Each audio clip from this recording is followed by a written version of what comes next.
a partir do versículo 12. Ele diz assim: por isso o Senhor diz: voltem para mim de todo o coração, venham a mim com jejum, choro e lamento. Não rasguem as roupas em sinal de tristeza, rasguem o coração. Voltem para o Senhor, seu Deus, pois Ele é misericordioso e compassivo, lento para se irar e cheio de amor. Está sempre pronto a voltar atrás e não castigar. Quem sabe Ele mude de ideia e envie bênção em lugar desse castigo. Talvez possam apresentar ofertas de cereal e vinho ao Senhor, seu Deus, como faziam antes. Toquem a trombeta em Sião, convoquem um tempo de jejum, juntem o povo para uma reunião solene, reúnam e consagrem todo o povo, os anciãos, as crianças e até os bebês. Chamem o noivo de seu aposento e a noiva de seu quarto. Que os sacerdotes que servem na presença do Senhor chorem entre o pórtico do templo e o altar. Que façam esta oração: poupa teu povo, Senhor. Não permitas que a nação que pertence a ti se torne objeto de zombaria. Não deixes que seja motivo de piada para as nações que dizem: onde está o seu Deus? Amém. Talvez esse texto esteja tão atual como ele foi naquela época. Nós temos vivido tantas coisas, visto tantas coisas, e nós iremos iniciar o nosso culto hoje com esse louvor que chama Maranata, ora vem Senhor Jesus. E esse louvor, quando a gente clama, Maranata é um clamor pedindo para que Jesus venha, mas para que Ele venha é preciso existir um arrependimento. É preciso que a igreja se arrependa e se volte para Ele. E a gente vê o que tem acontecido em Israel, e talvez a gente comece a pensar que eles deveriam se arrepender, mas a igreja é uma só. Nós precisamos tomar o nosso lugar diante de tudo que está acontecendo. Vamos cantar esse louvor então com esse coração quebrantado diante do Senhor e pedindo que Ele plante esse arrependimento no nosso coração. Amém.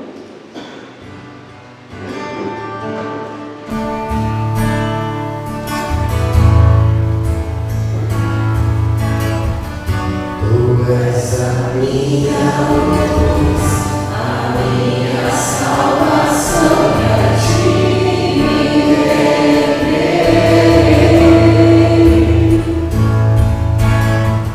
Se ao teu lado estou, seguro em tuas mãos, nada temerei.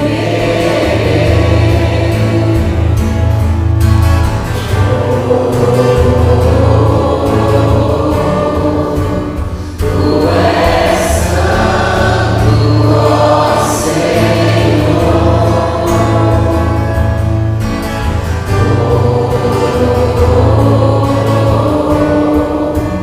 Tu és digno de louvor. Só em ti confiarei, eu nada temerei. Em ti eu irei, pois eu sei que vivo estás, e um dia voltarás do céu pra nos buscar, pra sempre reinarás. Aleluia.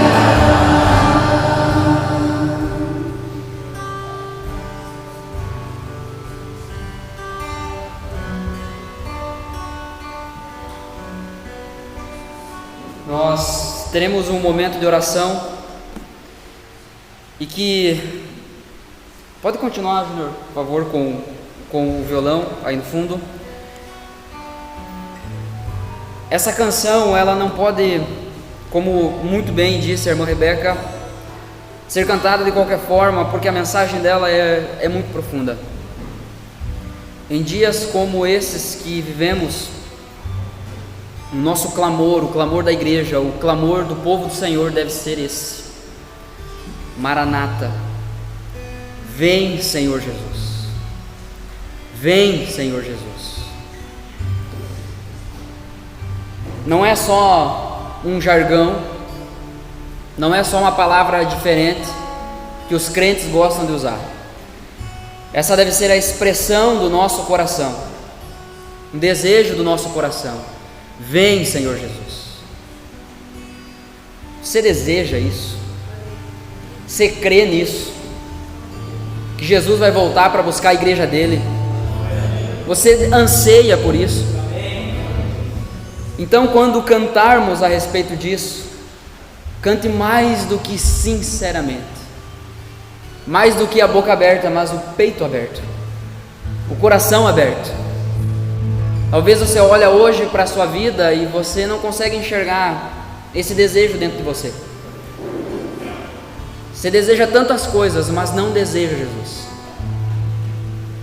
Deus trouxe você essa noite aqui para lhe dizer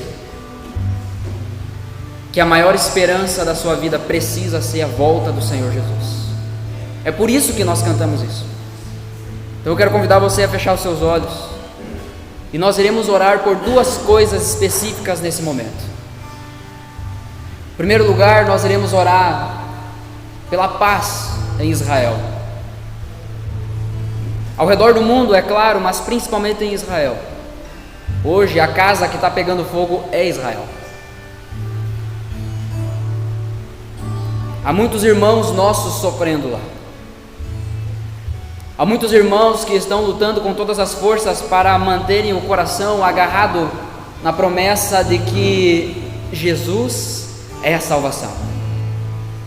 Há muitos dos nossos irmãos lá nesse momento se agarrando a essa verdade de que Jesus voltaria. Em segundo lugar, nós vamos orar pedindo para que o Senhor Jesus desperte os nossos corações para esse desejo.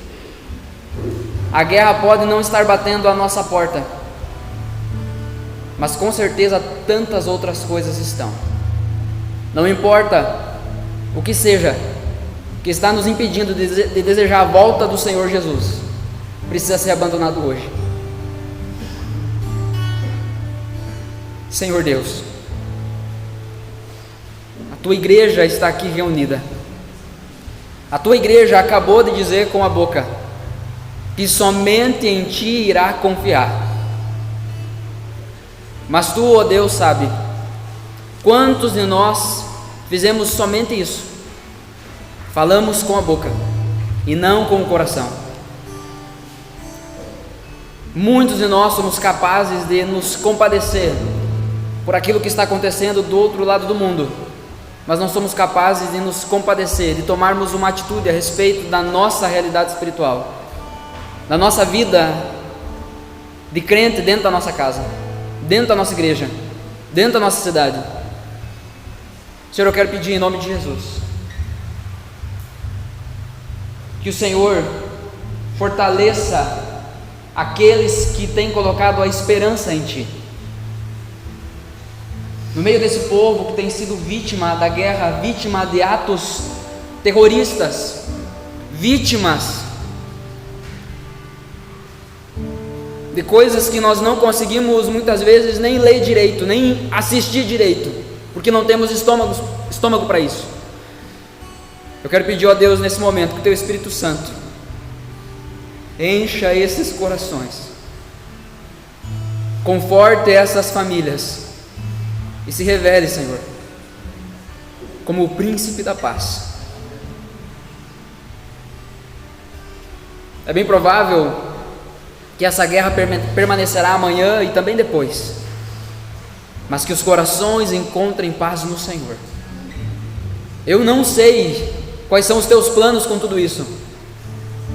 Eu não tenho uma explicação. Ninguém tem. O que nós sabemos é que é só em ti que nós devemos confiar. Nós sabemos, ó Deus, que tu é o Deus forte, o Deus todo-poderoso. Tu és o Deus que com uma palavra pode dizer basta para essa guerra, pode trazer paz ao coração dos homens. O nosso clamor é esse, Senhor, que o Senhor traga paz, que os intentos maus sejam constrangidos e confrontados pelo Senhor, que haja arrependimento, que as famílias possam voltar a colocar as cabeças nos travesseiros e dormir em paz. Cuida daquele povo, Senhor. Protege aquele povo, Senhor. Guarda aquelas crianças, Senhor. Não nos deixa vivermos alienados a isso, Senhor. A partir do momento em que pararmos de sentir e nos compadecermos, é porque estamos muito mais mortos do que qualquer outro tipo de gente. Ah, Senhor, faz aquilo que nós não podemos fazer. Protege, guarda, dá a segurança que vem somente do Senhor. Que nós possamos cumprir o nosso papel como igreja de interceder por aqueles que sofrem. Do outro lado do mundo, sim, mas também do outro lado da rua. Há pessoas sedentas pelo Evangelho. Enquanto isso, há pessoas sonolentas dentro da igreja, que andam como quem dorme, que andam como quem não diz Maranata, canta, mas não declara isso com o coração. Mas que isso mude essa noite em nome do Senhor Jesus Cristo. Nós não precisamos de mais um evento, nós não precisamos de mais uma canção nova, nós não precisamos de mais uma experiência diferente, nós precisamos que o Senhor fale aos nossos corações e avive os nossos corações. Nós não precisamos entregar nada, porque o Senhor já entregou tudo. Nós não precisamos receber mais nada, porque o Senhor já entregou tudo. Que o nosso coração se abra para isso, Senhor, para a realidade de quem Tu é. E que maravilhados, verdadeiramente apaixonados por quem Tu é, o nosso coração possa declarar em verdade que só em Ti confiarei. Que o nosso coração possa, como igreja, aqui nos reunirmos em um brado, como um canto solene: vem Jesus, Maranata, vem Senhor Jesus. É isso que nós queremos, é isso que nós ansiamos, a Tua volta. Nós ansiamos pela Tua presença de forma plena. Traz essa consciência e transforma a nossa realidade, Senhor, em nome de Jesus.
Senhor, nós queremos cantar agora, ele fala da grandiosidade desse Deus que fez os céus, fez a terra, que é soberano acima de todas as coisas e que permanece no controle. E esse Deus, ele é o único digno do nosso louvor, da nossa honra, toda a nossa adoração.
em Romanos capítulo 6, versículo 13, nos diz: não deixe que nenhuma parte do seu corpo se torne instrumento do mal para servir ao pecado, mas em vez disso, entreguem-se inteiramente a Deus, pois vocês estavam mortos e agora têm nova vida.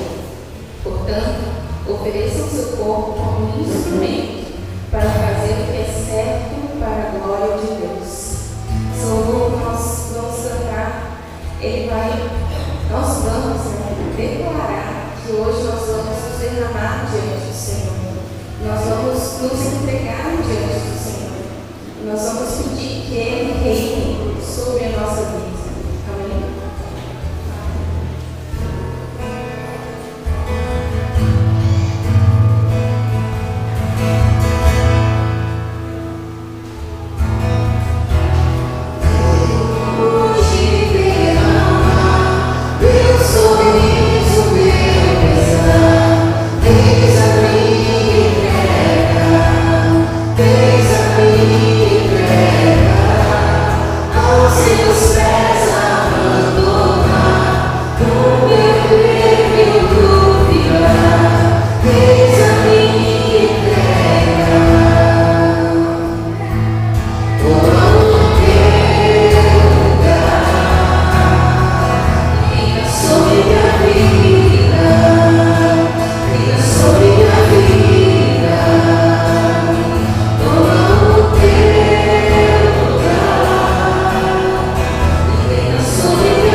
Antes de entrarmos no sermão, eu quero dar alguns recados, alguns avisos ou comentários, seja lá o que isso for.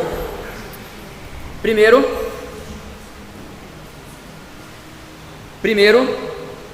eu quero agradecer a todos aqueles que serviram a igreja nesse final de semana, na tarde das crianças. Eu quero pedir, quero encorajar você que de alguma forma serviu, cooperou para que a tarde das crianças fosse possível, você se colocasse em pé nesse momento. Estão com vergonha de ter trabalhado na igreja, é isso?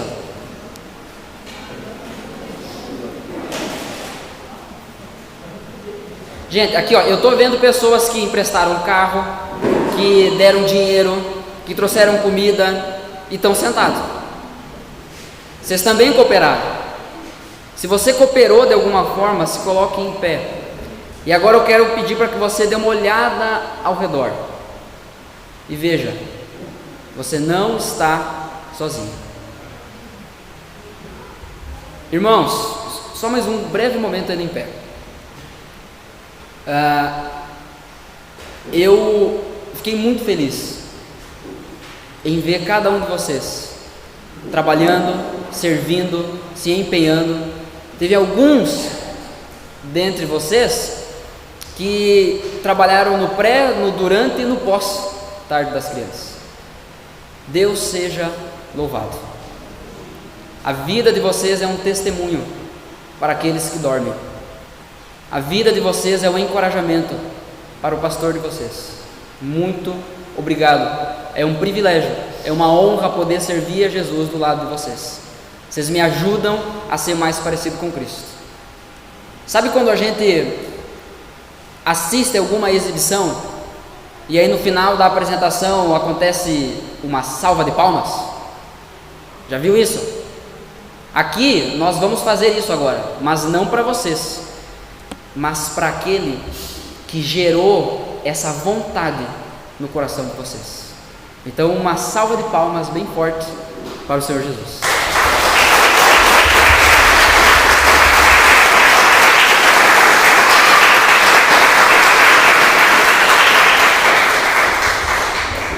Glória a Deus. Pode sentar, porque aqueles que participaram do pré, o durante e o pós provavelmente estão com dor nas pernas ainda. Então, você pode ficar sentado aí e eu vou ficar em pé aqui fazendo esse papel. Irmãos, nós vamos seguir com a nossa série de sermões hoje e nós vamos entrar na terceira e última parte da nossa série sobre amar ao próximo. O título da série é Amar ao Próximo, mais que uma ordem, porque nós cremos que amar ao próximo é algo que o próprio Deus gera em nosso coração. Nós não amamos os nossos irmãos simplesmente porque Deus mandou. Nós já saímos do campo da obrigação. Nós somos feitos disso. Nós somos feitos de amor. Nós amamos os nossos irmãos, nós amamos o nosso próximo porque nós somos assim. Porque o povo de Deus é assim. Porque o povo de Deus ama. Amém? Somos assim? Amém. Então faz uma cara para a pessoa que está ao teu lado de quem ama ela. Como é que faz a cara de quem ama? Será que é assim a cara de quem ama? Pô, se nós somos feitos disso, seria só você olhar naturalmente, né? Como é que é a cara de quem ama? Às vezes a cara de quem ama vai ser uma cara sorridente, né? Mas às vezes a cara de quem ama vai ser uma cara triste. Às vezes a cara de quem ama vai ser uma cara decepcionada. Vai ser uma cara de quem está corrigindo. O amor, ele toma muitas formas, mas ele vem sempre de um lugar. Deus é amor. O amor que Deus exige de nós vem dele. É o próprio Deus que gera esse amor em nós. É o próprio Deus que coloca esse amor dentro de nós e transborda os nossos corações para que a gente seja capaz de transbordar, de alcançar a vida dos outros também com esse amor. Esse é o amor do Senhor. Esse é o amor que Deus derrama sobre os seus filhos. Se nós afirmamos que recebemos o amor de Cristo e não estamos transbordando na vida dos outros, alguma coisa está errada. E eu garanto a você que não é com o amor de Cristo, mas é com o nosso.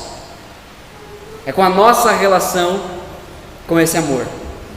Marcos capítulo 12, versículo 30 e versículo 31, o texto base dessa nossa série, vai dizer que nós devemos amar a Deus acima de todas as coisas, amar a Deus com todo o nosso coração, com toda a nossa alma, com toda a nossa força, com todo o nosso entendimento. Isso significa dizer que devemos amar a Deus com tudo o que nós somos. Tudo o que eu sou ama a Deus. Tudo o que eu sou precisa declarar e ansiar que esse Deus tome o lugar dele na minha vida.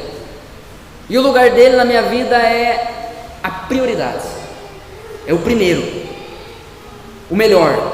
Isso eu devo entregar a ele. O grande mandamento também tem uma segunda parte que fala que devemos amar o nosso próximo como a nós mesmos. Ame o seu próximo como a si mesmo.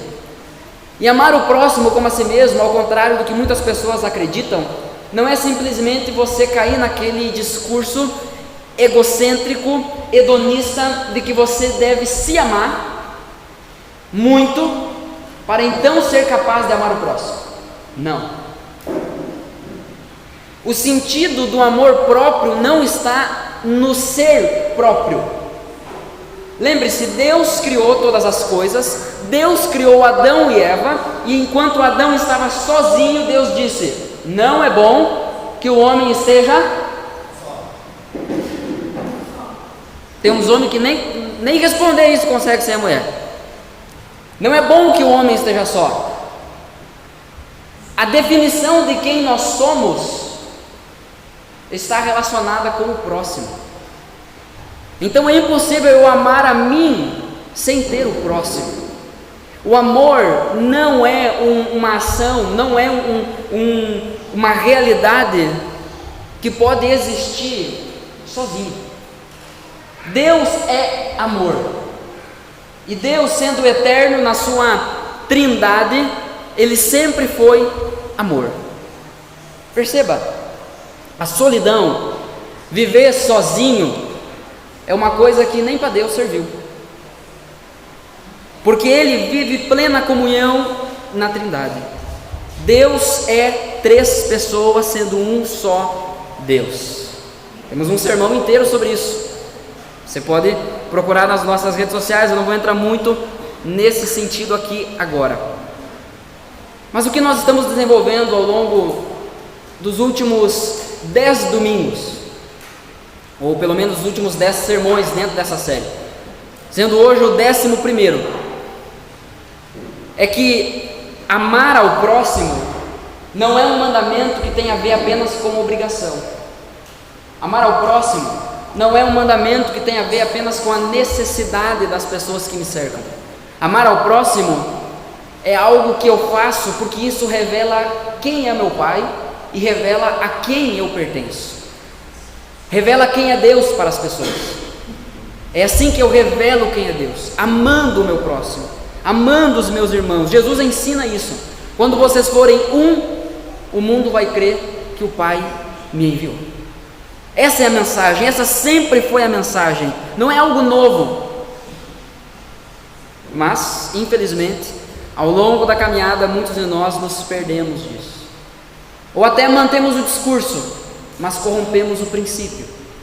A nossa boca continua dizendo que devemos amar o próximo, mas quando o amor vem até nós em forma de correção, eu não aceito.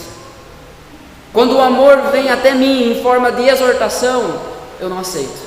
Então é um amor nominal, é um amor de discurso, e não o amor da Bíblia. Não é esse amor que Deus nos ensinou, não é esse amor que Deus derramou sobre nós, não é esse amor do qual Deus encheu os nossos corações para que a gente derrame sobre os outros. Que tipo de amor você tem derramado sobre a vida das pessoas que te cercam? Porque isso revela quem você é e revela quem é o teu Pai. É por isso que temos dito aqui, quase que como uma oração, o desejo do nosso coração é amar ao próximo, não simplesmente porque é uma ordem, mas porque nós somos feitos disso, nós somos feitos de amor.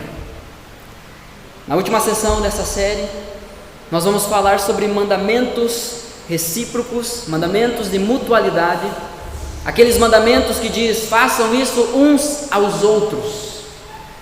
Nessa última sessão, então, nós iremos falar sobre mandamentos que desenvolvem os relacionamentos verdadeiros.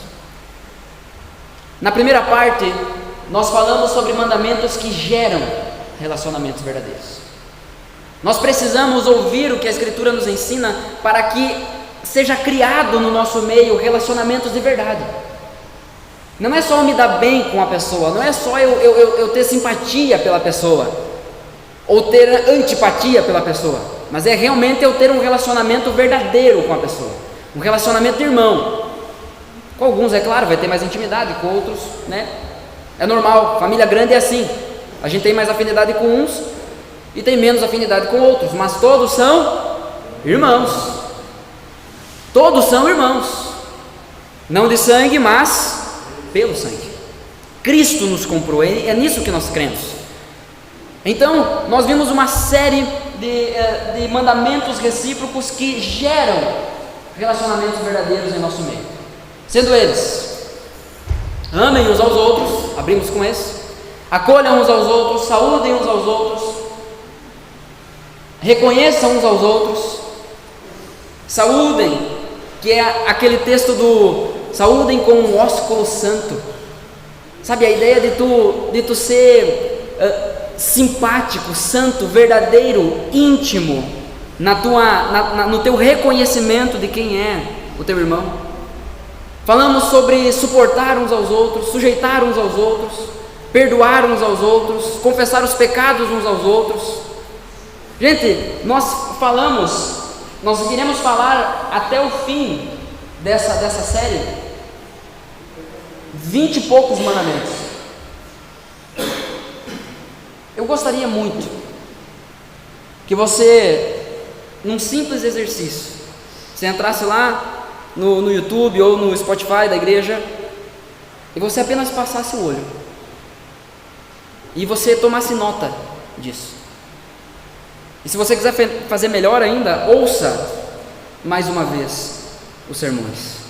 Nós não podemos crer que os relacionamentos dentro da igreja, os nossos relacionamentos com o nosso próximo, eles serão verdadeiros de forma automática. Porque se o fossem, Deus não teria dado ordens para que a gente fizesse isso. Se esses mandamentos, se essa realidade acontecesse na nossa vida de forma automática, não haveria necessidade de Deus mandar a gente fazer essas coisas. Hoje, nós vamos falar sobre 2 mandamentos. Se você viu o grupo do WhatsApp, você já sabe quais são. Vamos falar sobre consolar e edificar uns aos outros. Primeira sessão, mandamentos que geram relacionamentos verdadeiros. Segunda sessão, mandamentos que protegem os relacionamentos verdadeiros. Uma vez que nós temos os relacionamentos, nós precisamos proteger. E agora nós vamos caminhar para o final da nossa série e nós vamos falar sobre aqueles mandamentos que desenvolvem. Porque uma coisa viva que não se desenvolve está com algum problema. Então eu quero convidar você a mais uma vez orar, pedirmos a Deus a direção dele a respeito do texto. Melhor, antes de orarmos, abra sua Bíblia, por favor, em 1 Tessalonicenses, capítulo 5. Esse será o nosso texto base, por isso que eu dou um tempo mais para que você abra ele, e peço que, se você for acompanhar comigo os outros textos que eu vou citar, mantenha esse texto marcado, porque a gente vai partir dele. 1 Tessalonicenses capítulo 5, a partir do versículo 1, diz assim: irmãos, no que se refere aos tempos e às épocas, não há necessidade de que eu lhes escreva, porque vocês sabem perfeitamente que o dia do Senhor vem como ladrão à noite. Quando andarem dizendo paz e segurança, eis que lhes sobrevirá repentina destruição, como vem as dores de parto. Como vem as dores de parto a mulher que está para dar à luz, e de modo nenhum escaparão. Versículo 4: mas vocês, irmãos, não estão em trevas, para que esse dia os apanhe de surpresa como ladrão. Porque vocês todos são filhos da luz e filhos do dia. Nós não somos da noite nem das trevas, assim, pois não durmamos como os demais. Pelo contrário, vigiemos e sejamos sóbrios. Ora, os que dormem, é de noite que dormem, e os que se embriagam, é de noite que se embriagam. Nós, porém, que somos do dia, sejamos sóbrios, revestindo-nos da couraça da fé e do amor, e tomando como capacete a esperança da salvação. Porque Deus não nos destinou para a ira, mas para alcançar a salvação mediante do nosso Senhor Jesus Cristo, que morreu por nós, para quer que vigiemos, quer durmamos, vivamos em união com Ele. Portanto, consolem uns aos outros e edifiquem-se mutuamente, como vocês têm feito até agora. Vamos orar? Senhor Deus e Pai, nós pedimos, ó Deus, que o Senhor fale conosco essa noite. Em nome de Jesus, toca os nossos corações, Deus. Ministra em nós, que possamos sair daqui consolados pelo Senhor e pelos nossos irmãos, que possamos sair daqui edificados pelo Senhor e pelos nossos irmãos, que a Tua palavra, que é viva e eficaz, entre em nossos corações e transforme tudo o que deve ser transformado. Em nome do Senhor Jesus, é a minha oração, é a nossa oração. Amém. Amém.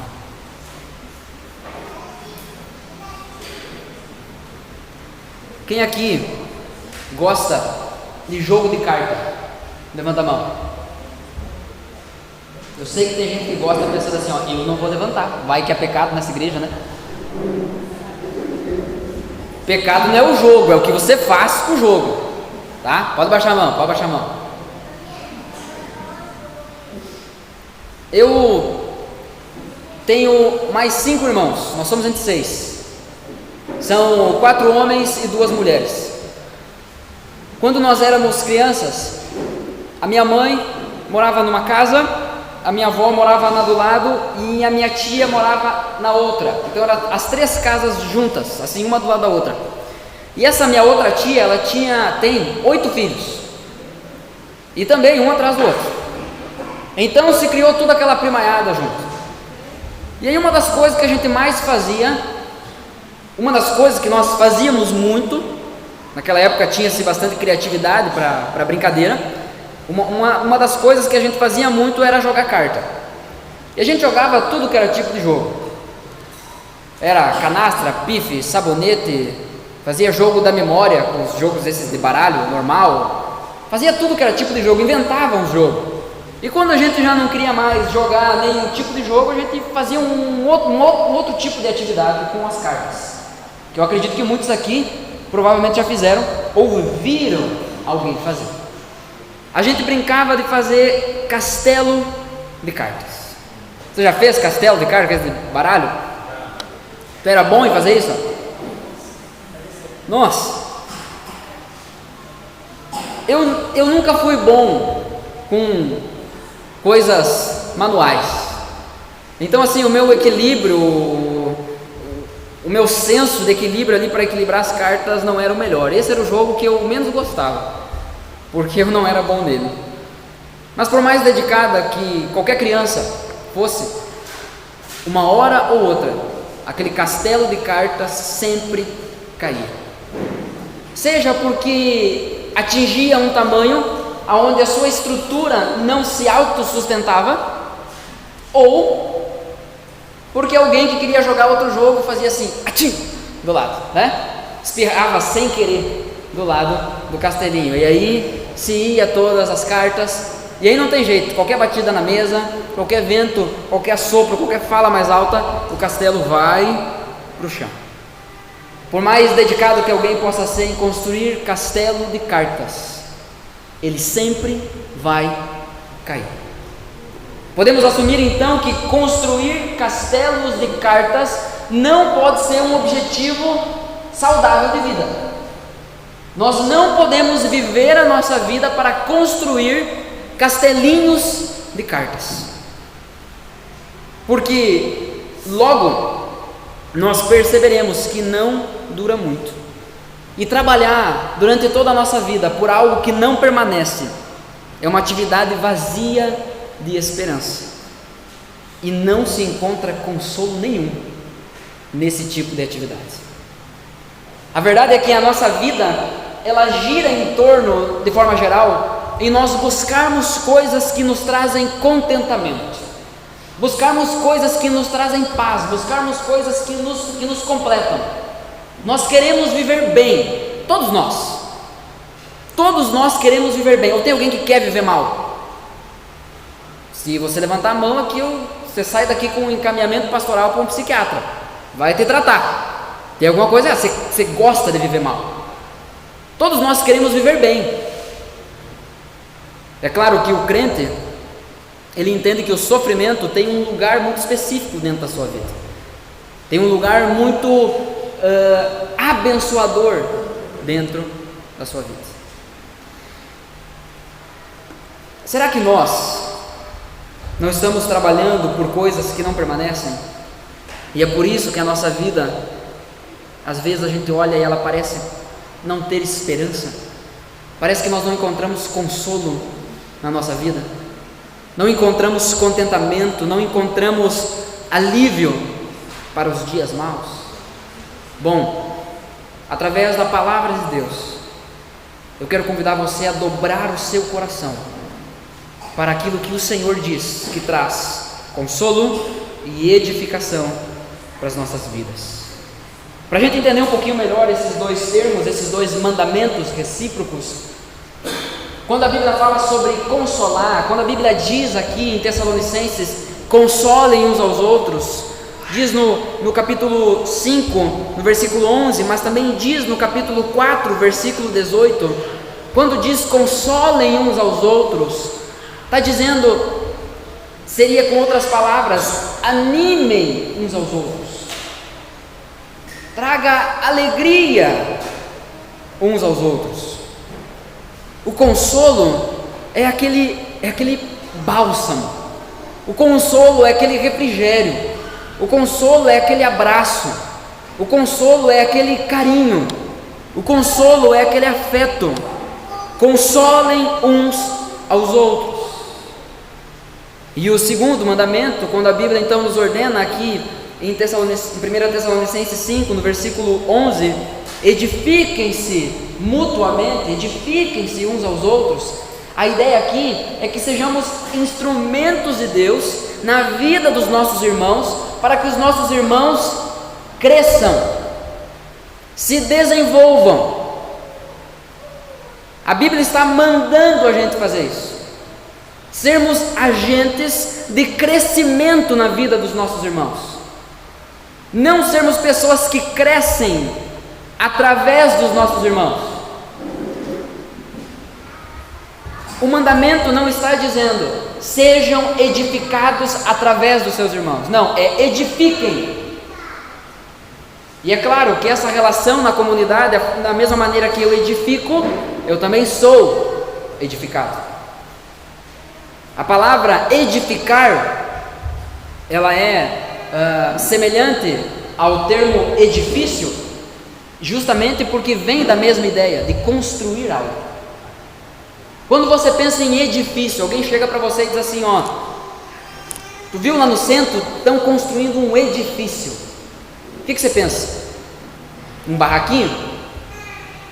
2 andar? 3 andar? Não, você pensa alto. Um edifício grande, alto. Claro, nós moramos em São Luís Gonzaga, então não tão alto assim também, né? Mas alto. Um edifício. A mesma ideia, o mesmo parâmetro deve estar na nossa cabeça, na nossa consciência, quando nós pensamos que somos responsáveis por edificar os nossos irmãos. Então a Bíblia diz que eu devo edificar o meu irmão, e não está dizendo que eu devo fazer isso de qualquer jeito, não está dizendo que eu devo ajudar o meu irmão a construir um barraco, uma casinha, um casebre. Não. Eu devo ser instrumento de Deus para que o meu irmão cresça. E cresça muito. Se desenvolva muito. Cada vez mais. É uma ideia abundante. É isso que o Senhor espera de nós. Mas esses princípios, o consolo e a edificação, eles estão postos aqui dentro desse texto, e nós precisamos entender no que eles estão baseados. Porque consolar, até um cachorro consola. Você que tem cachorro dentro de casa, o teu cachorro te consola. Se o teu cachorro assim é minimamente agradecido pelo instinto que tem, mas é minimamente agradecido pelo carinho, pela boia que ele come, se tu senta triste, chorando, teu cachorro vem ali na volta. Talvez quem tem gato vai dizer que também, mas gato não tem muito essa fama, então por isso que eu uso o estereótipo do cachorro. E porque eu tenho cachorro, né? Mas o cachorro vem, ele se encosta, ele parece que sabe que tu está triste. Consolo, até cachorro consola. Edificar, crescer numa determinada área da sua vida, você não precisa de um irmão para isso. Se você tem dinheiro, você consegue.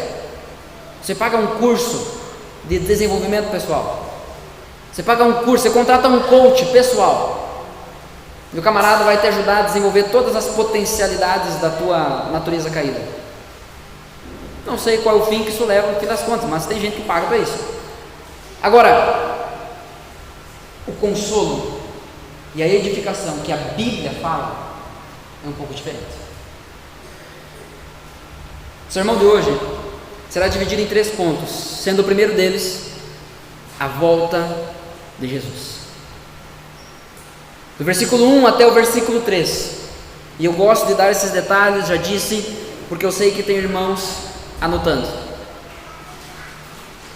Do versículo 1 até o versículo 3 diz assim: irmãos, no que se refere aos tempos e às épocas, não há necessidade de que eu lhes escreva, porque vocês sabem perfeitamente que o dia do Senhor vem como ladrão à noite.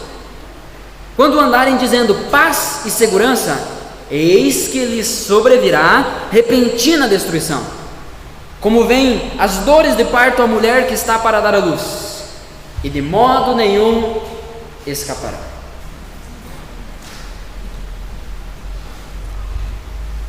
No versículo 11 diz: portanto. Então o apóstolo Paulo está concluindo a ideia. Ele diz: portanto, consolem uns aos outros e edifiquem-se mutuamente. O consolo e a edificação vem baseado nisso que Paulo está desenvolvendo aqui. E o que ele está desenvolvendo aqui, em primeiro lugar nesse texto, é a volta de Jesus. Gente, qualquer movimento que Israel faz, tem um povo aí que já começa: é agora, é agora, é agora, Jesus está voltando, é agora. E o eclipse, meu Deus, é agora, é agora. Imagina, tinha gente que acreditava, eu acho que Jesus ia interromper a tarde das crianças ontem. Ninguém ia voltar para casa. Nós precisamos tomar um cuidado quando falamos a respeito da volta de Jesus. A questão a ser discutida aqui não é quando Jesus vai voltar, mas o que está em pauta aqui é a certeza de que Ele vai voltar. Não é saber quando Jesus vai voltar, mas é crer que Ele virá.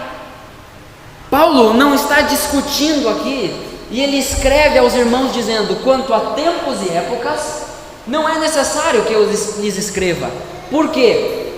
Por quê? Presta atenção aqui. Por quê? Porque vocês sabem perfeitamente, vocês sabem claramente de que ninguém sabe o dia e nem a hora. É claro, quando nós falamos a respeito da volta de Jesus, há dois extremos. Há pessoas que não pensam sobre isso, que não oram a respeito disso, que não desejam isso, muito porque não querem isso. Porque para alguns a volta de Jesus é um grande problema. Para alguns a volta de Jesus significa condenação total. Então é mais fácil negar essa verdade, ou fingir como se essa verdade não fosse inevitável. Fingir que essa verdade não está às portas. Mas a questão a ser discutida quando nós falamos sobre a volta de Jesus não é quando, mas é sobre a vinda inevitável dele. Tem gente que ignora isso, que acha que Jesus nunca vai voltar. Tem crentes que acreditam, se é que dá para chamar isso de crente, que acredita que isso é mais um conto de fadas, de que isso não deveria despertar em nós nenhum frio na barriga, que isso não deveria despertar em nós nenhum temor, que isso não deveria despertar em nós nenhum tipo de expectativa, não deveria despertar em nós nenhum anseio. A ideia de que Jesus está voltando é só mais uma frase dentre tantas outras que os crentes falam. Evangelizam com Jesus está voltando, mas isso não causa transformação nenhuma na vida dela mesma, e acha que isso pode causar algum tipo de transformação na vida daqueles outros que ouvem. A primeira coisa que nós precisamos saber aqui a respeito da volta de Jesus é que nós não devemos nos preocupar quando, mas entender de uma vez por todas que Ele está voltando, e pode ser agora. Sabe o que eu queria, irmãos? Que a gente fosse para casa hoje antes das 9h30, mas não para casa aquela que a gente mora, a minha aqui, ó, 2023, mas a nossa casa eterna. Eu queria que esse culto não acabasse, eu queria que Jesus voltasse antes. Você tem esse desejo? Você está pronto para isso? Você consegue dizer com fé, com convicção: vem Jesus, pode vir agora, eu estou pronto, agora Jesus, vem, não demora mais, vem Jesus, porque Ele está às portas. O problema é que nós perdemos isso, nós perdemos esse anseio. Nós cantamos Maranata como se cantasse qualquer outra coisa. Nós cantamos Maranata no mesmo espírito que pedimos mais pão. Nós cantamos Maranata no mesmo espírito que você chega para alguém que está sentado do lado da mesa e diz assim: me passa o sal. É mais um pedido, não muda nada, só dá um gostinho mais por um momento e depois passa. A vinda do Senhor Jesus é inevitável. Atos capítulo 1, versículo 6 e versículo 7, quando Jesus está sendo assunto aos céus mais uma vez, aquelas pessoas estavam reunidas, aquelas pessoas que estavam reunidas com Jesus, perguntaram para Jesus: será nesse o tempo que o Senhor vai restaurar o reino a Israel? Porque eram pessoas que acreditavam que o reino que Jesus veio trazer era um reino terreno, era um reino militar, era um reino político, era um reino de militância, de rebeldia. A expectativa daquelas pessoas diante do Messias era que Jesus viria e iria liderar um poderoso exército para libertar o povo da opressão do Império Romano. Jesus respondeu: não cabe a vocês conhecer tempos ou épocas que o Pai fixou pela sua própria autoridade. Certo é, irmãos, de que na volta de Jesus, todo tipo de maldade, todo tipo de perseguição, todo tipo de pecado será exterminado para sempre. Glorioso dia será esse. Não haverá mais choro, não haverá mais saudade, não haverá mais morte. Hoje recebi pelo WhatsApp a notícia de um bom amigo dizendo: meu irmão, ora por nós, o pai está bem debilitado e pode ser que ele não passe de hoje. Poucas horas depois, antes do início da noite, recebo outra mensagem dele dizendo: ele acabou de falecer. Mas a minha esperança é de que enquanto ele ainda estava lúcido, eu consegui pregar o Evangelho para ele mais uma vez. E eu sei que Deus é poderoso para salvar ele. Não é sobre um reino terreno, não é sobre uma vida fácil aqui, é sobre uma vida livre de doenças aqui, sobre uma vida livre de terroristas aqui, mas é sobre um reino eterno. E um dia Jesus vai voltar e estabelecer isso de forma plena. Entenda, quando nós falamos a respeito da volta de Jesus, não há nada capaz de impedir a sua volta. Do jeito que ele prometeu que voltaria, ele vai voltar. Ainda dentro desse texto de Atos capítulo 1, agora o versículo 8 e também, o versículo 10 e o versículo 11, diz que aquelas pessoas que estavam vendo Jesus subir aos céus, estavam olhando fixamente para ele, e vendo Jesus sumindo nos céus.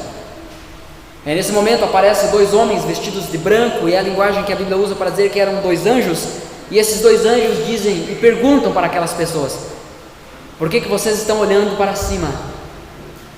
O mesmo Jesus que subiu é o Jesus que vai descer. Como quem diz, não fiquem olhando para cima e esquecendo do que está se passando aqui. Não é o fim, ele vai voltar. Esse mesmo Jesus que foi, vai voltar. O mesmo Jesus que nós cremos que um dia veio e morreu na cruz por nós, é o Jesus que vai voltar para nos buscar. Amém? Você tem esperança disso? Você está agarrado nisso? Então você quer que Jesus volte agora? Diminuiu os améns, perceberam? Que falta de fé é essa, gente? Que hipocrisia é essa, gente? Que a gente diz amém, que crê em Cristo, mas não diz amém para a volta dele agora. Como eu posso afirmar que creio que Jesus morreu por mim, mas não estou descansado se ele voltar agora? Que fé falsa é essa, gente?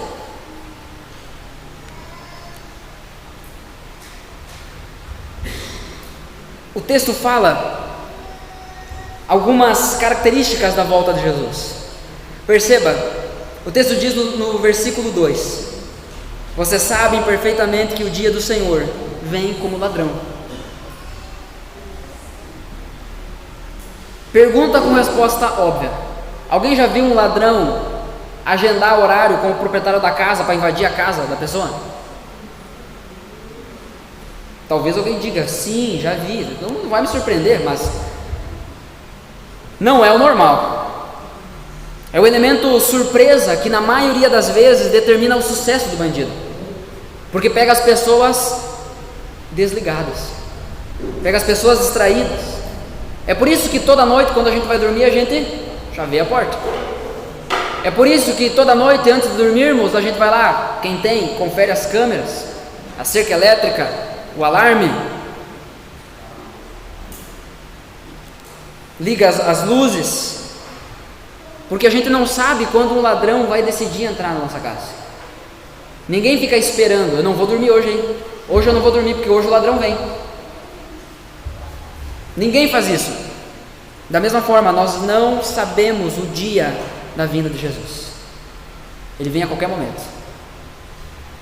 Quando o próprio Jesus fala sobre a sua volta, sobre o dia do Senhor, sobre o fim dos tempos, ele diz que seria como os dias de Noé. As pessoas se casam, se dão em casamento, vivem distraídas com as suas coisas. Não é que casar é errado, não é isso? Mas as pessoas continuam fazendo seus planos, trabalhando nas suas vidas, correndo atrás das suas coisas, completamente distraídas, sem esperar que o dia do Senhor virá. O dia do Senhor, principalmente no Antigo Testamento, ele tem uma conotação negativa. Ele tem uma conotação de juízo, de julgamento. Se você tem um mínimo de familiaridade com a Escritura, você vai se lembrar disso. O dia do Senhor. O dia do Senhor, os profetas falam sobre isso, o dia do Senhor. Há quem diga que o primeiro dia do Senhor da Bíblia aconteceu em Gênesis, logo após Adão e Eva terem pecado. Eles pecam e aí vem o dia do Senhor. O Senhor vem e diz: Adão, aonde você se meteu? O que vocês fizeram? Ali já houve julgamento.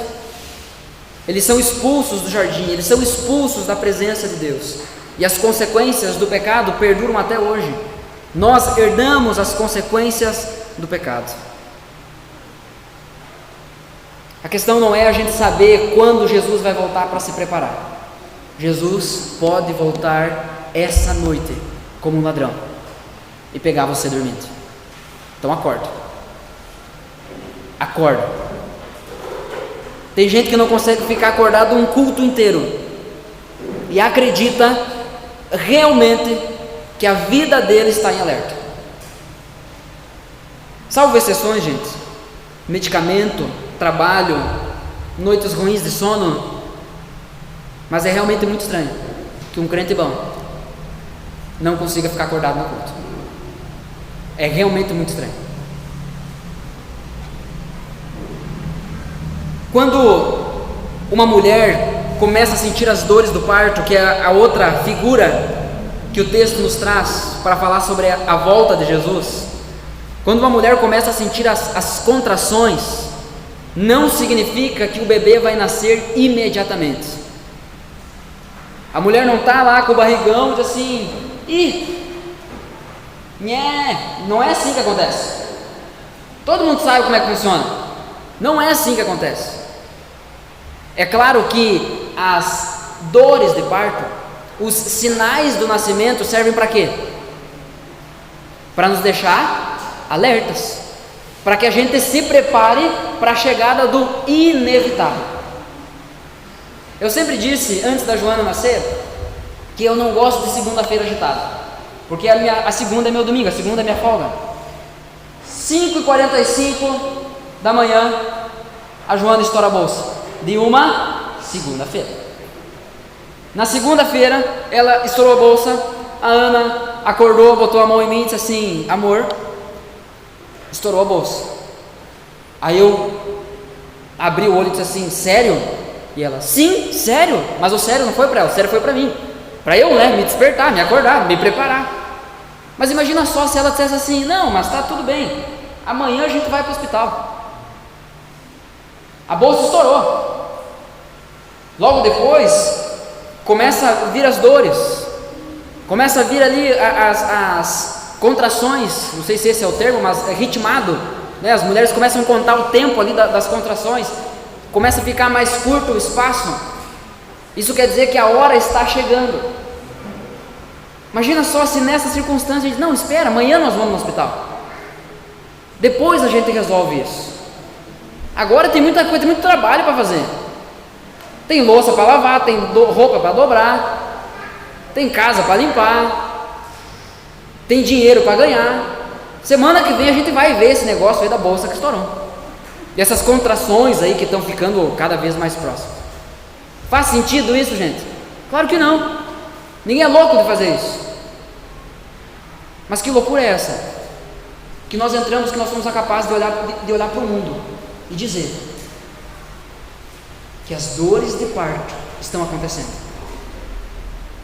e nós não estamos nos preparando para isso. Continuamos vivendo com a nossa vida do mesmo jeito. Não há mudança no nosso caráter, não há mudança em nossos corações, não há mudança dentro da nossa casa, não se ouve orações dentro das nossas casas, não há joelhos dobrados dentro das nossas casas, a Bíblia não é lida dentro das nossas casas, cantos ao Senhor não são entoados dentro das nossas casas, as crianças não estão sendo ensinadas, as esposas não estão sendo pastoreadas, os maridos não estão sendo cuidados. E é claro que eu estou dizendo isso aqui de forma geral, né? Eu sei que tem gente que não precisa ouvir isso.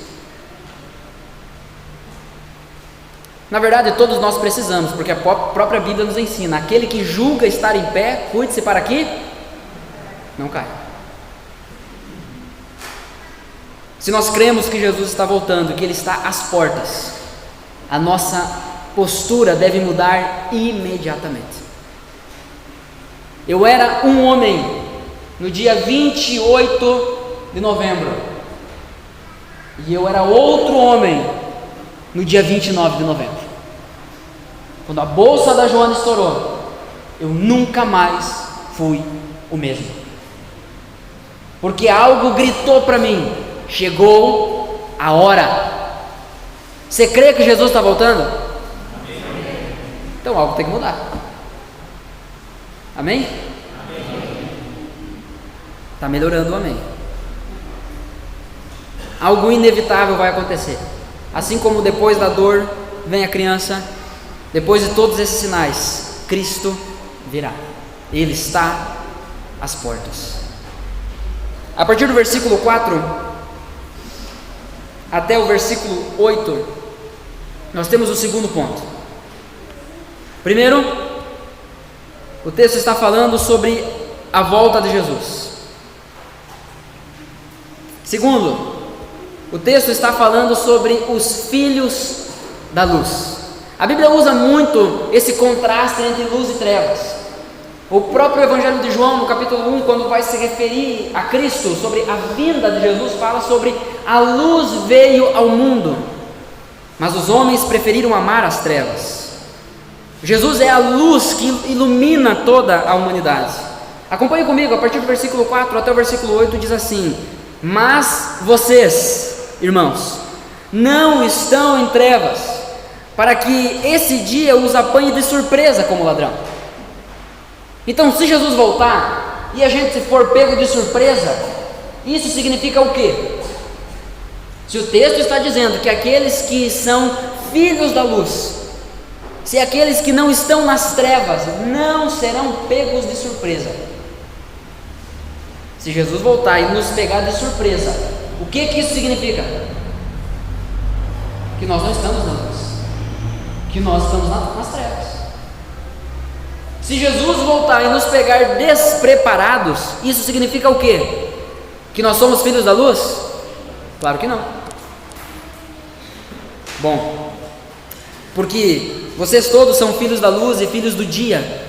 Nós não somos da noite nem das trevas. Assim, pois, não durmamos como os demais. Pelo contrário, vigiemos e sejamos sóbrios. Ora, os que dormem é de noite que dormem, e os que se embriagam é de noite que se embriagam. Nós, porém, que somos do dia, sejamos sóbrios, revestindo-nos, nos vestindo com a couraça, com a armadura da fé, do amor, tomando como capacete a esperança da salvação. Se você assistir um filme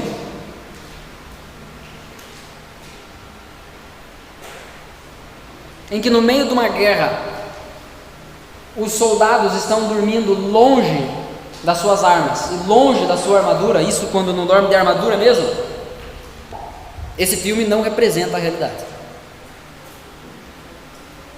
Os filhos da luz, eles estão atentos. Os filhos da luz estão acordados. Os filhos da luz esperam e até mesmo anseiam por aquilo que é inevitável, pela volta de Jesus. Anseiam, esperam, desejam, pedem pela manifestação gloriosa do nosso Senhor Jesus Cristo. Os filhos da luz querem que isso aconteça o quanto antes. Lucas capítulo 21, versículo 25 até o versículo 28 diz assim, o sermão escatológico de Jesus: haverá sinais no sol, na lua e nas estrelas. Sobre a terra, angústia entre as nações, em perplexidade por causa do bramido do mar e das ondas. Haverá pessoas que desmaiarão de terror e pela expectativa das coisas que sobrevirão ao mundo, pois os poderes do céu serão abalados. Então verão o Filho do Homem vindo numa nuvem, com poder e grande glória. Ora, quando essas coisas começarem a acontecer, levantem-se e fiquem de cabeça erguida, porque a redenção de vocês se aproxima. Esse texto tem que ir para um quadro. Esse texto tem que ficar gravado no nosso coração. Essas coisas começam a acontecer e a gente não fica correndo para um lado ou para o outro como um bando de barata que está num quarto escuro e alguém acende a luz. Alguém levanta um móvel que está lá faz anos juntando barata embaixo. A gente não sai perdido por aí pensando, eu não posso morrer, não. Nós estamos percebendo esses sinais, estamos percebendo essas coisas, cremos que Jesus está às portas. Nós não entramos em desespero, nós levantamos a cabeça, nós mantemos a cabeça erguida, nós levantamos os nossos olhos, porque a nossa redenção se aproxima. Eis que vem, o nosso Senhor está voltando. Louvado seja o nome do Senhor. E queremos que isso aconteça logo. Amém? Levante os seus olhos, mantenha a sua cabeça erguida, não durma, acorde, desperte. Dá uma chacoalhada aí no teu irmão, do teu lado aí, fala para ele, acorda, desperta.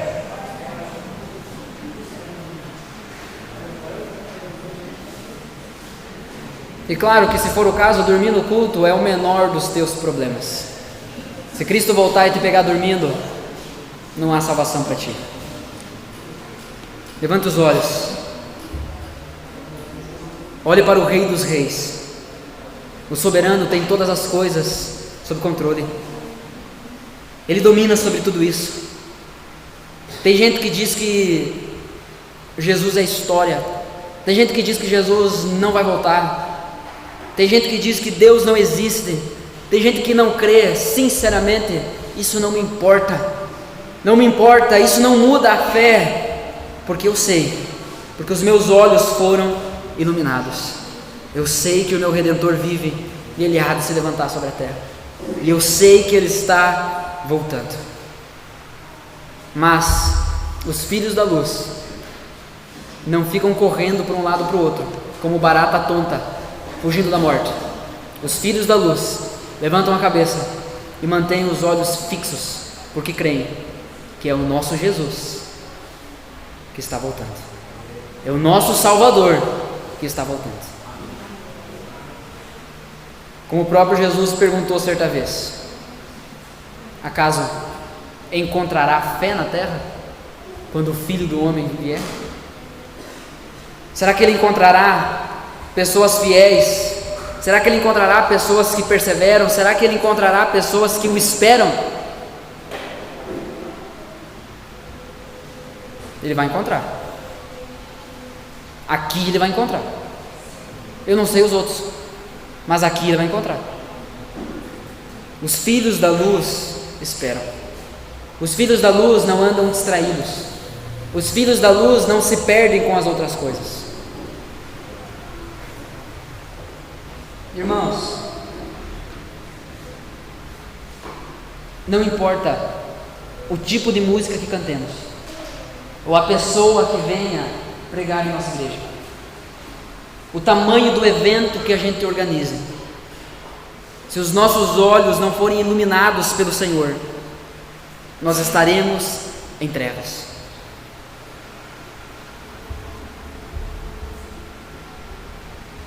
Um grande homem de Deus do passado disse certa vez que o entretenimento, a diversão, a distração, ela pode ser o substituto diabólico da verdadeira alegria. Muitos de nós estamos distraídos, estamos dormindo, estamos andando como quem dorme, estamos andando como quem é das trevas, distraídos, ocupados, engajados com tantas outras coisas e não com o Senhor. E isso só revela que os nossos olhos ainda não foram iluminados.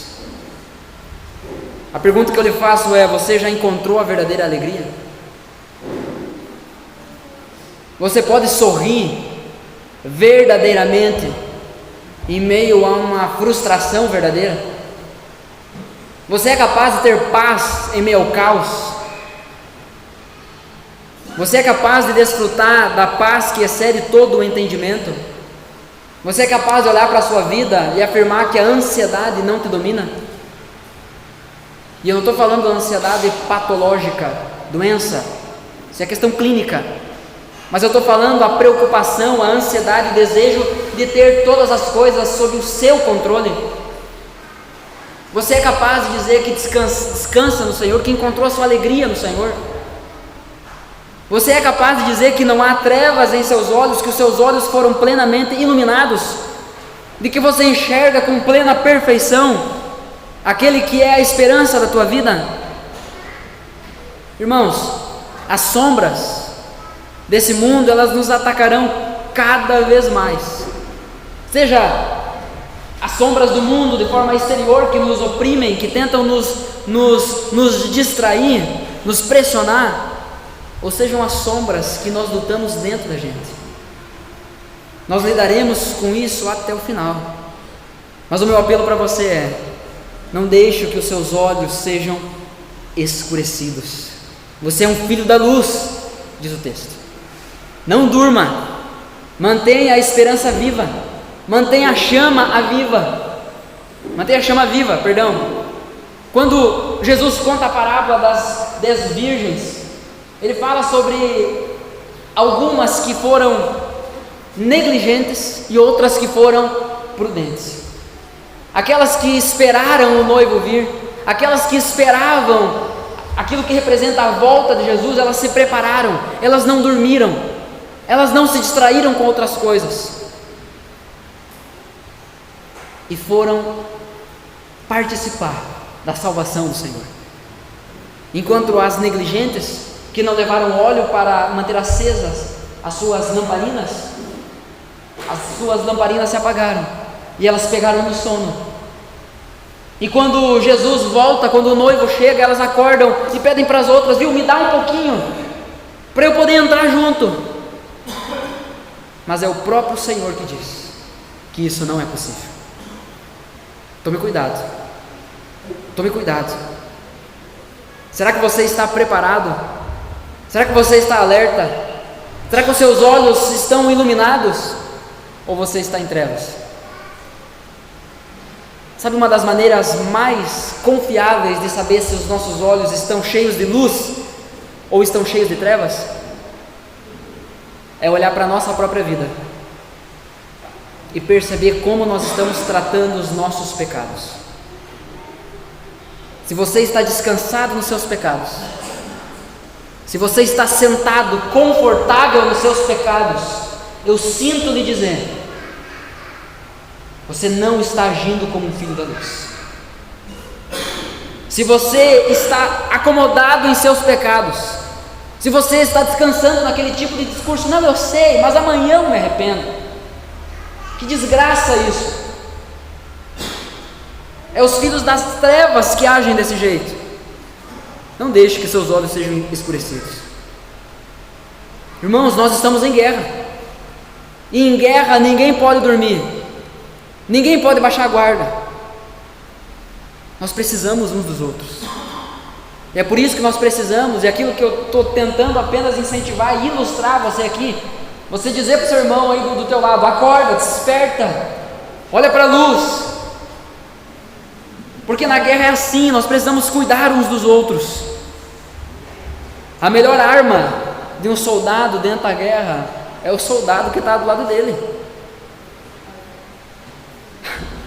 Irmãos, a melhor maneira de lutarmos contra os nossos pecados é cuidando uns dos outros. Nós estamos em guerra, mas nós precisamos ter a esperança de que a batalha já está ganha. E é por isso que nós podemos cantar com descanso,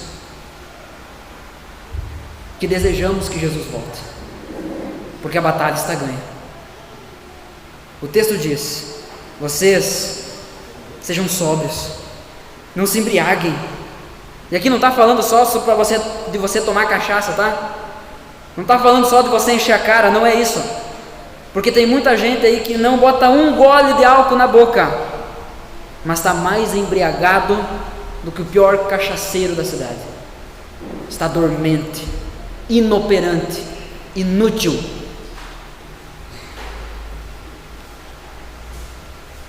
Terceiro e último lugar, do versículo 9 até o versículo 11, nós temos a base da nossa esperança.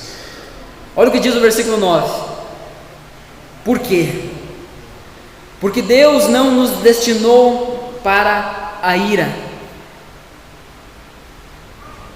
O texto fala sobre a volta de Jesus, fala sobre como deve ser a vida dos filhos da luz, como deve ser os filhos que aguardam a volta de Jesus, e por fim fala sobre a base da nossa esperança, porque Deus não nos destinou para a ira, mas para alcançar a salvação mediante nosso Senhor Jesus Cristo, que morreu por nós para quer vigiemos, quer durmamos, vivamos em união com Ele.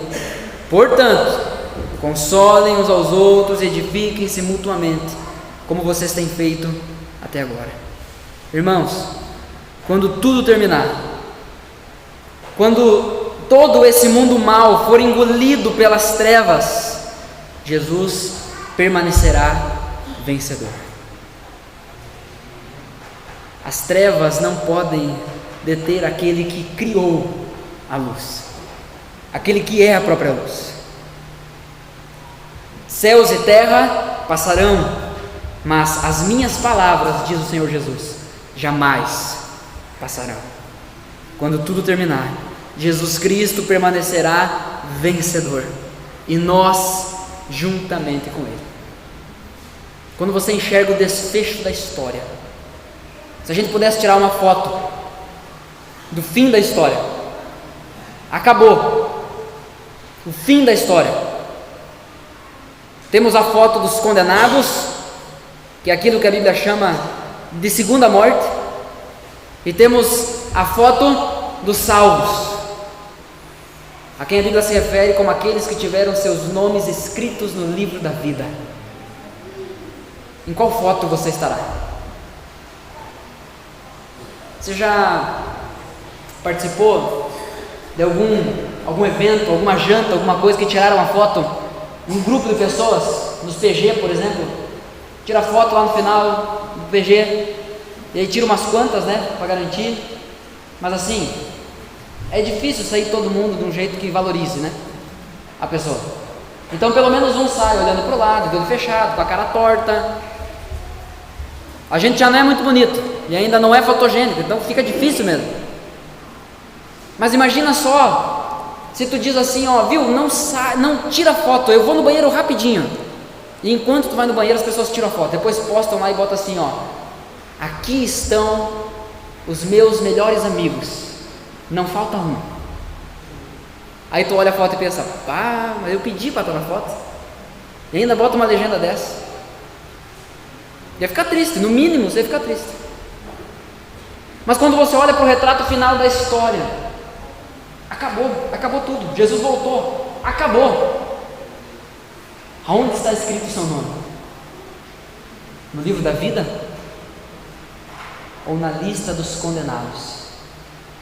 Está no livro que traz a vida eterna ou na lista que traz a morte eterna? Jesus ensinando sobre o fim dos tempos, ele conta uma parábola, a parábola do joio e do trigo. Nós encontramos ela em Mateus capítulo 13, do versículo 41 até o 43, apenas essa parte diz assim, lá no fim: o Filho do Homem mandará os seus anjos, que ajuntarão do seu reino todos os que servem de pedra de tropeço e os que praticam o mal. Então não é só, eu pratico o mal, então eu vou ser condenado e sou só eu. Não, se você também é pedra de tropeço na vida dos outros, você também anda como filho do diabo, você também anda como filho das trevas. É o que o texto está dizendo. todos os que servem de pedra de tropeço e os que praticam o mal, e os lançarão na fornalha acesa. Ali haverá choro e ranger de dentes. Então os justos, aqueles que foram justificados pelo sangue de Jesus, os justos resplandecerão como o sol. Quem tem ouvidos para ouvir, ouça. Você vai sair daqui essa noite se parando de louco? Sério mesmo? Depois de ouvir tudo isso a respeito da volta de Jesus, do que acontecerá com quem não crer no Evangelho, não se arrepender dos seus pecados, você vai mesmo sair daqui achando que Jesus está de brincadeira? Não é possível. Arrependa-se. Você vai mesmo sair daqui sendo um marido ruim, um pai ruim, uma mãe ruim, uma esposa ruim? Não é possível. Não é possível, gente. Porque se a gente sair daqui decidido, se terminarmos essa noite decididos a permanecer do mesmo jeito, em paz com os nossos pecados, os nossos olhos não foram iluminados. Nós ainda não vimos o Senhor. E não podemos cantar com esperança: Maranata, vem, Senhor Jesus. Deveríamos cantar em desespero. A verdade é que diante de um sermão desse, o coração dos crentes está: sim, eu quero Jesus, vem logo Jesus, vem logo. O coração dos crentes nessas horas, ele pensa assim: eu não vejo a hora de achar o meu lugar secreto e botar em dia as coisas que o Senhor me mostrou hoje. Ah, Jesus, eu quero que o Senhor me encontre alerta, eu quero que o Senhor me encontre com os olhos iluminados, eu não quero que o Senhor me encontre distraído, dormindo. Eu quero estar com a cabeça erguida, com os olhos fixos em Ti, porque eu sei que a minha redenção está perto. Você crê nisso? Você crê que você não foi destinado para ira? Como que a gente pode saber disso? Como você pode afirmar que você não foi destinado para ira eterna? Como diz o texto, versículo 9: porque Deus não nos destinou para a ira. Como você sabe que você faz parte das pessoas que não foram destinadas para a ira? A própria Bíblia nos ensina isso. Você não precisa de uma profecia, você não precisa de um sentimento, você não precisa de um arrepio. A Bíblia ensina isso. João capítulo 10, versículo 24 até o versículo 28. Então os judeus o rodearam a Jesus e disseram: até quando você nos deixará nesse suspense? Se é o Cristo, diga francamente. Jesus então respondeu: já falei, mas vocês não acreditam. As boas obras que eu faço em nome de meu Pai dão testemunho de mim, mas vocês não creem, porque não são as minhas ovelhas. As minhas ovelhas ouvem a minha voz, eu as conheço e elas me seguem. Eu lhes dou a vida eterna, jamais perecerão e ninguém as arrebatará da minha mão. Como você sabe? Porque você crê. Você crê. Você ouve a voz do teu Senhor essa noite chamando você ao arrependimento. Você ouve a voz. Você atende a essa voz. Porque o que o texto está dizendo é que aqueles que são as ovelhas ouvem a voz, atendem a voz, e esses estão na mão do Senhor. A base da esperança do cristão não é abalada quando o mundo fica pior. A base da esperança do cristão não é abalada quando surge um novo grupo terrorista, ou quando a gente recebe nas nossas redes sociais mais uma atrocidade que estão fazendo. A base da esperança do cristão permanece firme, pois ele sabe bem a mão que guarda a sua vida. E a mão que guarda a vida do cristão é mais forte de todas, e é mais forte do que tudo. Então descanse. E é a respeito disso que a Bíblia nos ordena a consolar os nossos irmãos, a animar os nossos irmãos. É a esse respeito que a Bíblia nos ensina, nos ordena a edificar os nossos irmãos. Já pensou? Você chegar para o teu irmão, chegar para uma criança que está chorando porque o castelinho de carta dela foi derrubado, e dizer para ela: não chora, criança, eu vim aqui para te consolar, constrói de novo e agora eu vou assoprar. Que tipo de consolo é esse? Que tipo de esperança isso brota no coração de alguém? Muitas vezes é justamente esse tipo de consolo que nós estamos oferecendo para as pessoas ao nosso redor. Um consolo que dura mais do que um castelo de cartas, mas que não salva mais do que um castelo de cartas. Muitas vezes nós estamos edificando as pessoas, ensinando elas a construir castelos de areia, que não são derrubados com um sopro. Precisa bater a onda da praia para derrubar, mas não causa nenhum tipo de desenvolvimento, não causa nenhum tipo de esperança vindoura, futura, não causa nenhum tipo de crescimento verdadeiro que realmente importa na vida dos nossos irmãos. Se você quer consolar, e a Bíblia manda você fazer isso, consolar os teus irmãos, você precisa fazer isso baseado na volta de Jesus. Porque não há nada nessa terra que vai consolar o coração do teu irmão como a expectativa, a esperança da volta de Jesus. Não há nada que vai edificar mais a vida do teu irmão do que o teu irmão te enxergar dando um testemunho de alguém que se comporta de forma correta, alguém que se comporta dando testemunho de que teve os seus olhos iluminados. Nada vai fazer os teus irmãos crescer mais do que, ao olharem para ti, eles enxergarem pessoas trabalhando para o reino. Ao olharem para você, eles enxergar alguém comprometido com as coisas do Evangelho, ensinando a Bíblia para os seus filhos, orando como seus filhos.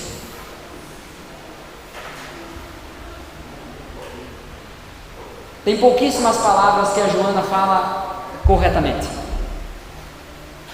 Citei esses dias atrás que ela diz tots quando ela quer dizer croques. Mas sabe qual que é a minha nova palavra favorita que ela diz? É tande.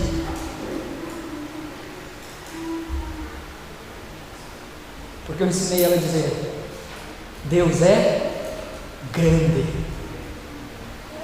E ela faz assim: Deus é tande. Ah, irmãos, esse é o meu trabalho. Não é falar isso para dizer: olha que pai eu sou, mas é dizer isso para incentivar você a fazer isso com seus filhos, a edificar a vida dos seus irmãos. Ande como alguém que teve os seus olhos iluminados. Diante de tudo isso, portanto, mais certo do que o sol nascerá amanhã, Cristo voltará. Amém? Amém. Você já tem planos para o sol de amanhã. O teu despertador já está agendado para despertar amanhã. Teus funcionários já vão estar te esperando na empresa amanhã. Mas mais certo do que isso, Cristo vai voltar.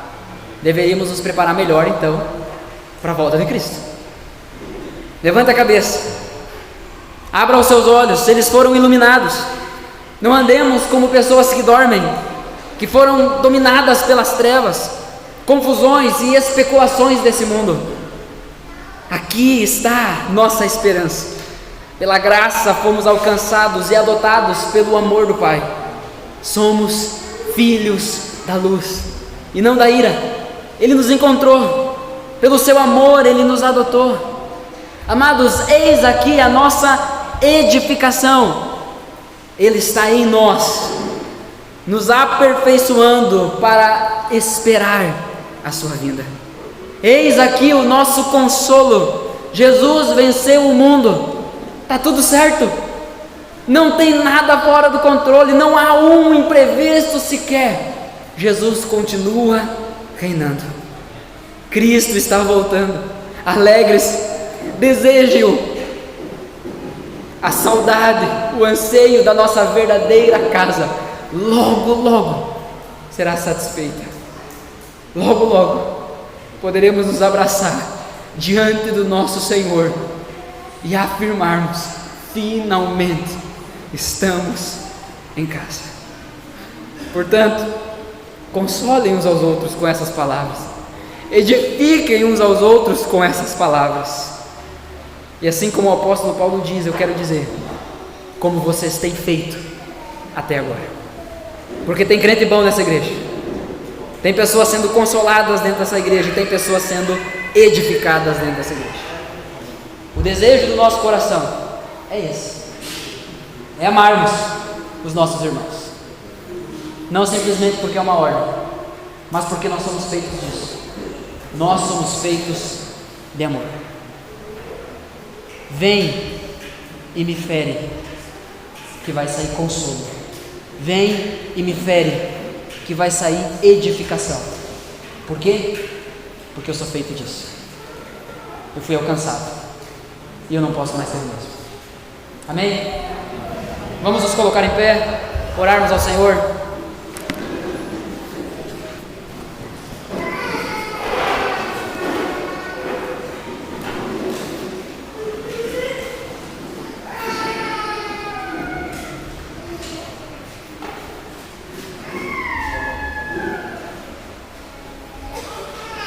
Tem alguém dormindo? E por dentro, tem alguém dormindo? Jesus te chama hoje para acordar.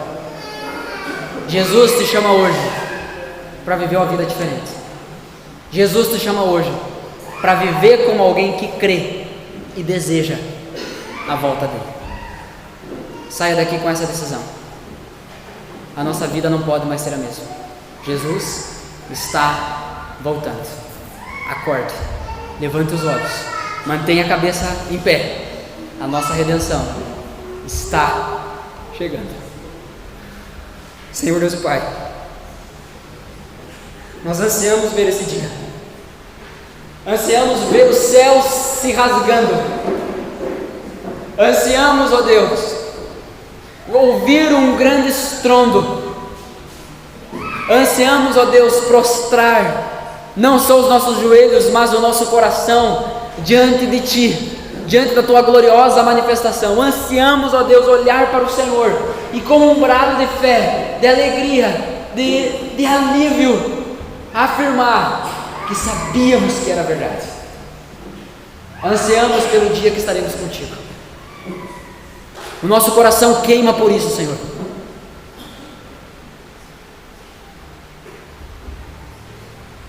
Eu peço em nome de Jesus, que se para algum de nós essa noite isso não é verdade, que a Tua luz invada os nossos corações. Que o Senhor não permita mais a gente viver como uma farsa, a gente viver como crentes hipócritas, que afirmam que creem no Senhor, mas que não querem que o Senhor volte agora. Ah, Jesus, nos livra disso, nos livra disso. Nosso maior tesouro, a melhor coisa que poderia acontecer nas nossas vidas é abrirmos os nossos olhos diante do Senhor.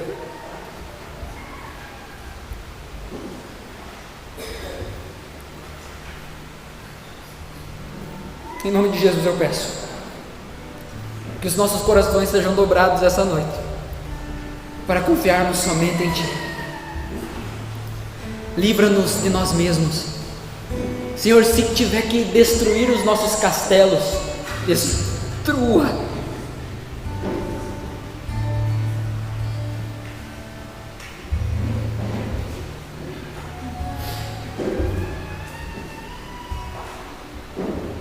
Se tivermos que ser confrontados com a realidade de que estamos construindo sobre a areia e não sobre a rocha, nos confronte, Senhor. Mas não deixa a gente caminhar para mais longe de Ti. Não deixa a gente caminhar a escuridão adentro. Nós queremos a Tua luz. Vem, Jesus. Vem, Jesus. Vem, Jesus. Esse é o nosso desejo, essa é a nossa oração. Vem, Jesus. Enche os nossos corações com a tua luz. Vem, Jesus. Enche as nossas vidas com a tua esperança. Vem, Jesus. Enche as nossas casas com o teu amor. Vem, Jesus.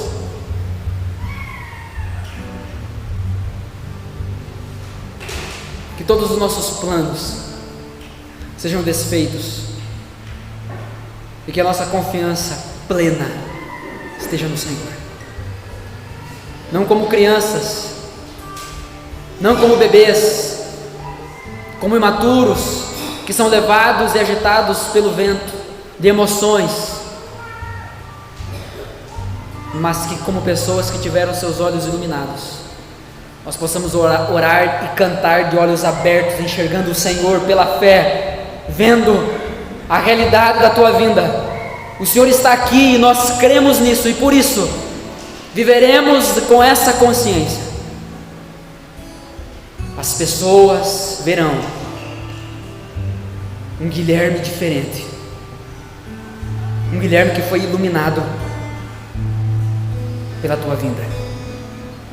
E esse é o meu pedido para todos os meus irmãos, em nome de Jesus. É a nossa oração. Amém.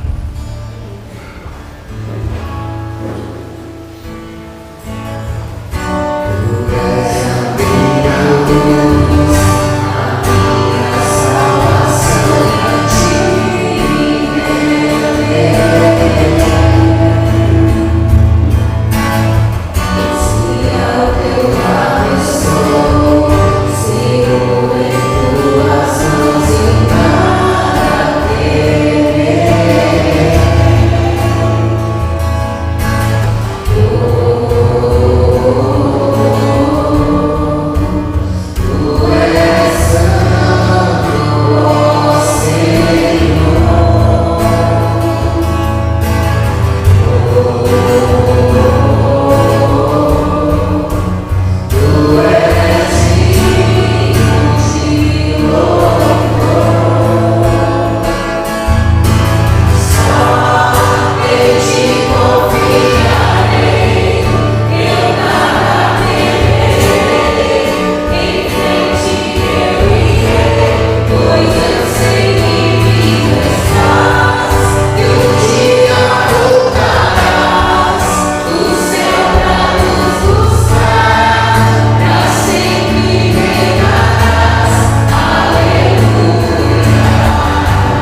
Jesus,